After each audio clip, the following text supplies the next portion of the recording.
बच्चों, कभी सोचा है कि एक पुराना भूला हुआ लेटर भी दुनिया का सबसे कीमती, सबसे बेस्ट गिफ्ट बन सकता है?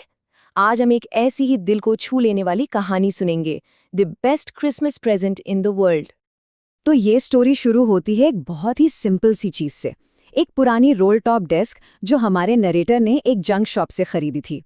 लेकिन उन्हें बिल्कुल भी आइडिया नहीं था कि इस बेजान सी डेस्क के अंदर एक पूरी जिंदगी की कहानी छिपी हुई है।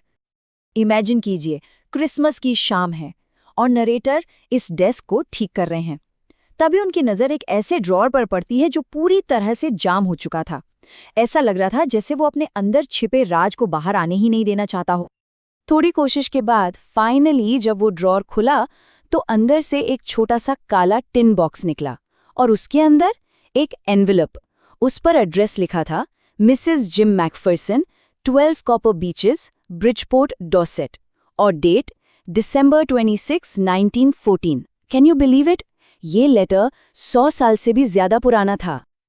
देखिए, नॉर्मली तो किसी और का लेटर पढ़ना गलत बात है, राइट?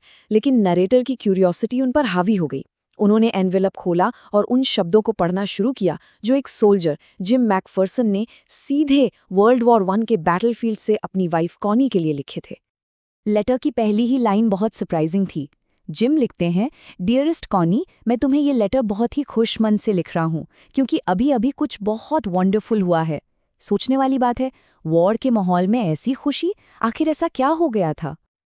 जिम जिस इवेंट की बात कर रहे थे वो हिस्ट्री में द क्रिसमस ट्रूस के नाम से जाना जाता है। ये एक अमेजिंग पल था जब 1914 में क्रिसमस के दिन दुश्मन सैनिक, जर्मन जिन्हें फ्रिट्स कहा जाता था और ब्रिटिश जिन्हें टॉमी, अपने अपने ट्रेंचेस से बाहर निकल आए। पहल जर्मन सोल्जर्स ने की, एक सफ़ेद झंडा लहराकर और हैप्पी क्रिसमस कहकर। और इसके बाद जो हुआ वो किसी मिरेकल से कम नहीं था। नो मैन्स लैंड, यानी दो दुश्मन देशों के बीच की जमीन पर दुश्मनी की जगह दोस्ती ने ले ली। दोनों तरफ के सोल्जर्स ने एक दूसरे के साथ स्नैप्स, सॉसेज और केक शेयर किया। उन्होंने कैरल्स गाए, स्टिल नाख्त और वाइल्ड शेपर्ड्स वॉच्ड, और उन्होंने एक फुटबॉल मैच भी खेला। जिम अपने पर्सनल एक्सपीरियंस के बारे में भी लिखते हैं। उनकी मुलाकात एक जर्मन ऑफिसर हंस वुल्फ से हुई। अपने लेटर में वो कहते हैं, कॉनी, तुम इमेजिन नहीं कर सकती मेरी फीलिंग्स। जंग के बीच में हम शांति बना रहे थे। उस एक पल में ह्यूमैनिटी ने वॉर को हरा दिया था। ये लेटर पढ़ने के बाद नरेटर को एक गहरी रिस्पॉन्सिबिलिटी फील हुई। ये सिर्फ एक कागज का टुकड़ा नहीं था, ये एक अनमोल याद थी। और उन्होंने डिसाइड किया कि इस लेटर को उसकी असली मंजिल यानी कॉनी तक पहुंचाना ही होगा। जरा सोचिए, 1914 में लिखा गया लेटर और इतने सालों बाद क्रिसमस ईव पर नैरेटर के हाथों में था। इतना लंबा सफर। नैरेटर ने फैसला किया और ब्रिटपोर्ट के लिए निकल पड़े उस एड्रेस को ढूंढने जो एनवेलप पर लिखा था। लेकिन जब वो वहां पहुंचे तो उन्हें पता चला कि वो घर तो जल चुका था। एक पड़ोसी ने उन्हें बताया कि मिसेस मैकफिसन अब बर्लिंगटन हाउस नर्सिंग होम में रहती हैं। चलो, एक उम्मीद अभी भी बाकी थी। नर्सिंग होम का एटमॉस्फेयर बहुत शांत और सुकून भरा था। इतने लंबे सफर के बाद आखिरकार ये लेटर अपनी मंजिल से बस कुछ ही कदम दूर था और वहां नरेटर ने कॉनी को ढूंढ ही लिया। वहां की मत्रोन ने बताया कि कॉनी अब 101 साल की हो चुकी हैं, 101। वो अक्सर थोड़ा कंफ्यूज्ड रहती हैं, लेकिन क्रिसमस के दिन किसी से मिलकर उन्हें बहुत खुशी होगी। और फिर उन्होंने कॉनी को देखा।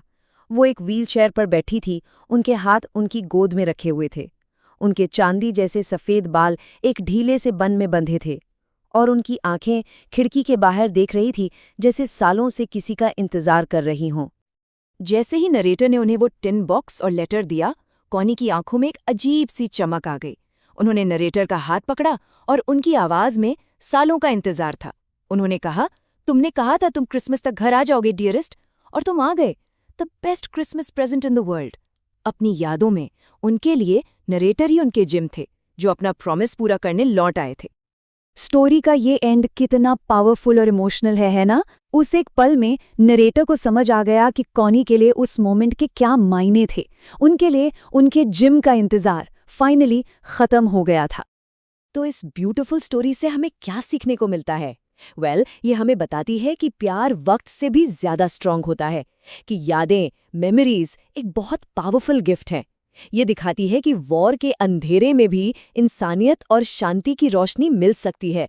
और सबसे इम्पोर्टेंट, ये प्रूव करती है कि होप, उम्मीद कभी नहीं मरती। क्योंकि कॉनी के लिए उस लेटर का लौटना उनके जिम का लौटना था। इससे ये साफ हो जाता है कि सबसे बड़े तोहफे वो नहीं होते जो हम दुकान से खरीदते हैं, बल्कि वो फीलिंग्स होती हैं, प्यार, उम्मीद और अपनेपन का एहसास। तो सोचिए, क्या एक याद, एक अनमोल मेमोरी सच में दुनिया का सबसे बड़ा तोहफा हो सकती है? इस सवाल के साथ आज का ये सफ़र हम यहीं ख़त्म करते हैं।